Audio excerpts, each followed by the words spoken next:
Shalom Bapak Ibu Saudara yang dikasihi Tuhan. Seri pengajaran hari ini berjudul Stop Membandingkan, Bersyukurlah. Saudara, seringkali kita suka membanding-bandingkan diri kita dengan orang lain. Kita sering melihat bahwa kehidupan orang lain jauh lebih enak daripada kita. Hingga akhirnya muncullah dalam pikiran kita, mengapa aku dilahirkan seperti ini? Mengapa aku mengalami peristiwa-peristiwa ini? Mengapa aku tidak dilahirkan dalam kondisi seperti dia? Pertanyaan-pertanyaan ini seringkali kita lontarkan terhadap diri kita sendiri ketika kita sedang membanding-bandingkan keadaan diri kita dengan orang lain. Iya, saudara, karena kita jadi merasa banyak kekurangan dan tidak seberuntung orang lain. Tahukah saudara bahwa Tuhan Allah merancang setiap pribadi secara unik? Tuhan tidak pernah merancang manusia sama persis satu dengan lainnya. Bahkan orang yang kembar sekalipun memiliki beberapa perbedaan dalam fisiknya. Pada waktu menciptakan manusia, Tuhan merencanakan dan menciptakannya menurut gambar dan rupa Dia, menurut citranya. Kejadian 1 ayat 26. Dan pada waktu menciptakan manusia, Tuhan bekerja dengan istimewa. Tuhan membentuk debu dan tanah dan menghembuskan nafas ke dalam hidungnya. Kejadian 2 ayat 7. Saudara, bila Tuhan merancangkan setiap pribadi manusia secara unik, maka proses kehidupan yang Tuhan berikan kepada manusia tentu juga berbeda satu dengan lainnya. Proses hidup ini terlihat dari kondisi kehidupan setiap manusia yang berbeda-beda. Ada orang yang dilahirkan dengan orang tua yang memiliki banyak harta. Namun ada orang yang dilahirkan dalam keluarga yang kekurangan. Ada orang yang memiliki bakat berbicara, sehingga ia menjadi seorang motivator yang baik. Namun, ada pula orang yang memiliki bakat berolahraga, sehingga dapat menjadi atlet yang baik. Ini semua adalah pemberian Tuhan kepada setiap orang yang harus kita syukuri. Meskipun ada orang-orang yang memiliki kondisi yang tidak enak atau tidak sesuai yang diharapkan, namun itu semua adalah pemberian Tuhan yang paling indah bagi mereka. Misalnya nih, ada orang yang terlahir dengan keadaan disabilitas atau kekurangan secara finansial.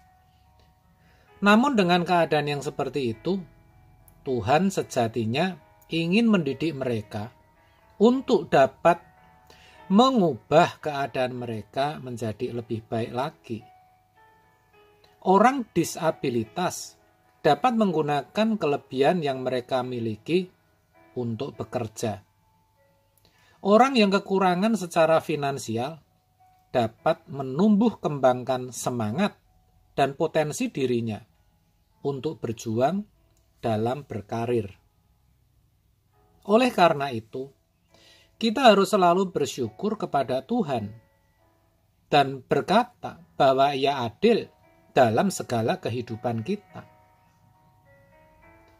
Dikatakan dalam Mazmur 7 ayat 18 begini, Aku hendak bersyukur kepada Tuhan karena keadilannya dan bermazmur bagi nama Tuhan yang maha tinggi. Sebab keadaan susah pun dapat Tuhan pakai untuk membentuk karakter dan mengubah kehidupan kita. Itu harus kita sadari betul, saudara. Supaya kita bisa memiliki rasa syukur atas setiap keadaan dan peristiwa yang Tuhan izinkan terjadi dalam hidup kita. Ketika kita selalu mengalami kegagalan demi kegagalan misalnya, kita tidak akan menyalahkan siapa-siapa, termasuk menyalahkan diri kita sendiri. Kita tidak mudah putus asa dan kecewa dengan keadaan kita. Sebaliknya, kita bisa tetap bersyukur dan melihat kegagalan kita dari kacamata Tuhan, bahwa itu pasti yang terbaik yang Tuhan bisa berikan kepada kita. Atau ketika kita memiliki kelemahan tertentu, misalnya sulit bergaul, kita tidak menyerah lalu berkata, aku memang tidak bisa kalau disuruh seperti dia. Lalu menjadi pemurung. Tidak seperti itu. Sebaliknya, kita akan berusaha mengatasi kelemahan kita. Kita akan menyadari bahwa sejatinya Tuhan memberikan potensi untuk itu. Dan kita harus mau belajar dan mengembangkannya. Kan begitu. Lalu ketika masalah kehidupan datang, keadaan sulit terjadi, kita tidak akan menyerah begitu saja. Karena kita tahu betul bahwa itu semua bukan rancangan Allah yang akan membinasakan kita. Tetapi justru kita sedang dibawa ke level yang lebih tinggi. Iman kita sedang disempurnakan. Kita tidak akan berkata, kenapa Tuhan tidak menolongku? Di manakah Tuhan? Atau kenapa ini harus terjadi? Tidak akan dan tidak akan pernah, saudara.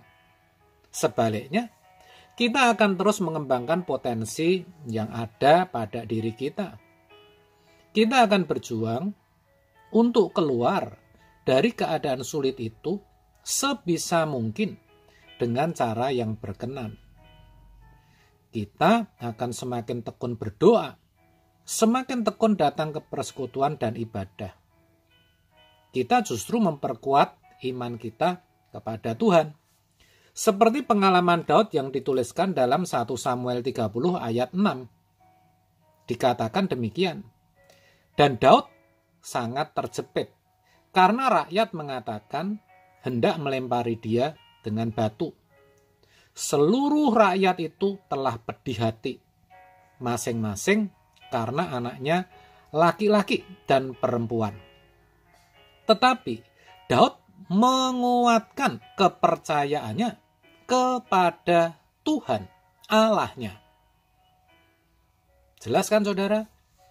Oleh sebab itu, saudara, saya ajak kita semua stop membandingkan. Bersyukurlah.